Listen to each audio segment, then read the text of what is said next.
नमस्कार, आप देख रहे हैं न्यूज़ 100 और मैं हूं आपके साथ यश विश्वकर्मा। खबरों की शुरुआत करेंगे, लेकिन उससे पहले एक नजर हेडलाइंस पर। यूक्रेन पर हमले का 33वां दिन। रूस हमले में अब तक 143 बच्चों की मौत, 216 घायल।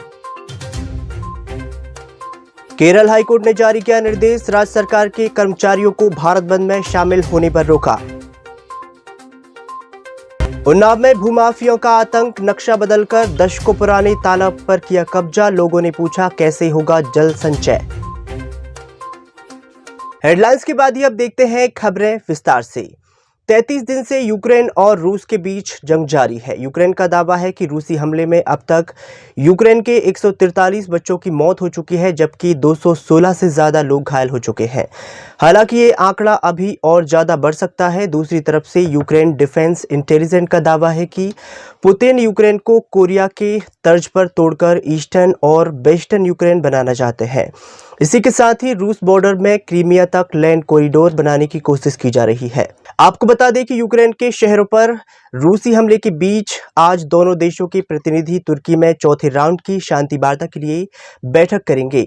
रूस यूक्रेन के बीच ही अब तक 28 फरवरी, 1 मार्च और 7 मार्च को शांति वार्ता हो चुकी है, लेकिन बात बेनतीजा रही। ट्रेड यूनियन ने सरकार की जन विरोधी नीतियों के खिलाफ ही 2 दिनों तक राष्ट्रव्यापी हड़ताल और भारत बंद का आह्वान किया है। इसके चलते ही कई राज्यों में लोगों को भारी परेशानी का सामना करना पड़ रहा है और सामान्य जनजीवन अस्त व्यस्त हो चुका है।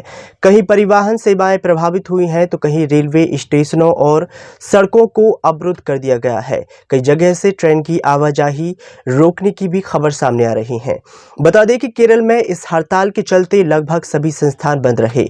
इस बीच से ही केरल हाईकोर्ट ने राज्य सरकार को निर्देश दिया है कि वह सरकारी कर्मचारियों को इस हड़ताल का हिस्सा बनने में रोकी। हाईकोर्ट ने एलटीएफ सरकार को निर्देश जारी किए हैं। उत्तर प्रदेश के उन्नाव में भूमाफियों का आतंक जारी है। आरोप है कि भूमाफियों ने राजस्व विभाग के साथ मिलकर नक्शे में तालाब को ही गायब कर दिया है। अब इसे लेकर हाईकोर्ट में याचिका दायर की गई है। जानकारी के मुताबिक जमीन पर कब्जे के साथ ही अब भूमाफिया तालाब पर भी कब्जा जमा रहे हैं। दशकों से बने तालाब को दबंगों ने पाट दिया है।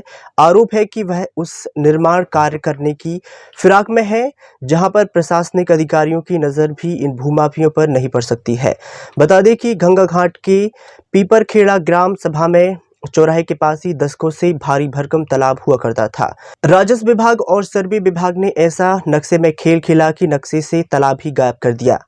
बीरभूम हिंसा की आंच आज पश्चिम बंगाल विधानसभा तक पहुंच चुकी है। बीजेपी ने 8 लोगों को जलाए जाने पर सदन में जमकर नारेबाजी की। टीएमसी के विधायकों ने भी जवाबी में शोर शराबा जमकर किया। बता दें कि हंगामा सदन के बाहर भी जारी रहा। शुभेंदु अधिकारी की अगुवाई में बीजेपी ने ममता सरकार को घेरा। बीरभूम की गूंज दिल्ली तक पहुंची तो बीजेपी सांसदों ने संसद में गांधी की प्रतिमा के सामने विरोध प्रदर्शन किया। शुभेंदु अधिकारी ने कहा कि इस मामले की कड़ी जांच होनी चाहिए। जैसे ही हिंसा टीएमसी बाहर गांव पर करती है, वैसे ही हिंसा सदन में भी हो रही है। मध्य प्रदेश के खंडवा में एक अधेड़ को नाबालिग लड़की से छेड़छाड़ करने पर दर्दनाक मौत की सजा मिली है। बताया जा रहा है कि 55 साल के मृतक अधेड़ का शव अर्धनग्न अवस्था में 3 टुकड़ों में नदी में उभरता हुआ मिला है, जिसमें सिर, धड़ और पैर अलग अलग हिस्से में काटे गए हैं। मृतक की पहचान पूर्व सरपंच के बेटे के रूप में हुई है। घटना को अंजाम देने वाले 2 आरोपी नाबालिग लड़की के पिता और उसके मामा को पुलिस ने हिरासत में ले लिया है। पूछताछ में दोनों ने अपना जुर्म कबूल किया है। मामला नर्मदा नगर थाना क्षेत्र के सख्तापुर का है। छत्तीसगढ़ के मुख्यमंत्री भूपेश बघेल ने जीएसटी क्षतिपूर्ति को लेकर केंद्र सरकार के खिलाफ ही राज्यों का एक साझा मोर्चा बनाने की कवायद शुरू कर दी है। बघेल ने जिन राज्यों में मुख्यमंत्री को पत्र लिखा है, उसमें महाराष्ट्र, राजस्थान, पंजाब, पश्चिम बंगाल, दिल्ली, मध्य प्रदेश, उत्तर प्रदेश भी शामिल है। सीएम बघेल ने अपने ट्विटर अकाउंट में ट्वीट कर बताया कि केंद्र सरकार ने ये निर्णय लिया है कि जून 2022 के बाद ही राज्यों को दी जाने वाली जीएसटी की क्षतिपूर्ति बंद कर दी जाएगी। मैंने 17 राज्यों की मुख्यमंत्री को पत्र लिखकर अनुरोध किया है कि केंद्र सरकार से क्षतिपूर्ति 10 वर्ष तक जारी रखने के लिए साझा आग्रह किया है। पश्चिम बंगाल के बीरभूम जिले में रामपुरा हाट के बोगतोई गांव में हुई हिंसा का मुद्दा आज भी गरमाया रहा। आज विधानसभा में मुख्यमंत्री ममता बनर्जी की पार्टी तृणमूल कांग्रेस और बीजेपी के विधायक इस मुद्दे पर भिड़ गए और जमकर हंगामा हुआ। टीएमसी और बीजेपी ने विधानसभा में अंदर एक दूसरे में मारपीट का आरोप लगाया है, तो वहीं बीजेपी ने कोलकाता में महाजुलूस निकाला और ममता बनर्जी की सरकार के खिलाफ नारेबाजी की।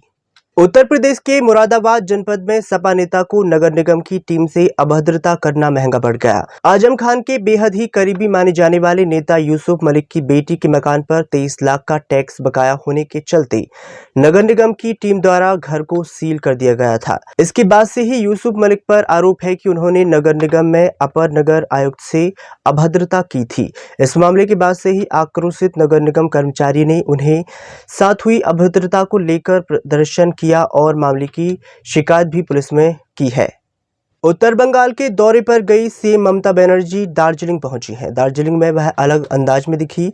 दार्जिलिंग दौरे के दौरान वह कहीं बच्चे को दुलारते हुए तो कहीं वृद्ध को आदर करते हुए दिखी। इसके साथ ही सीएम ममता बनर्जी बाजार में लोगों से बातचीत करते हुए और दुकानदार में चहलकदमी करते हुए दिखाई दी।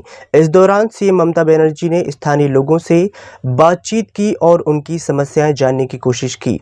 इसके बाद ही ममता बनर्जी जीटीए चुनाव को लेकर विभिन्न राजनीतिक दलों के प्रतिनिधियों के साथ बैठक करेंगी। इस बैठक में अनीत थापा, अमर लांबा और विधायक रुद्रेन शामिल हैं। राजस्थान हैदराबाद का 5वां मैच दो पूर्व विजेताओं के बीच खेला जाएगा।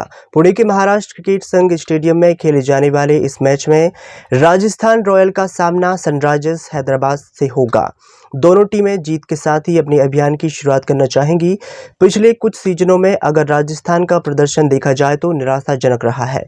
टीम की अंत तालिका में नीचे रही है। पिछले साल टीम ने अपनी कप्तानी में बदलाव किया था, लेकिन हालात नहीं बदले। संजू सैमसन टीम की स्थिति को लेकर बेहतर बताए जा रहे हैं। खास खबरों में बस इतना ही। ताजा तरीन खबरों के लिए देखते रहिए न्यूज़ 100। नमस्कार।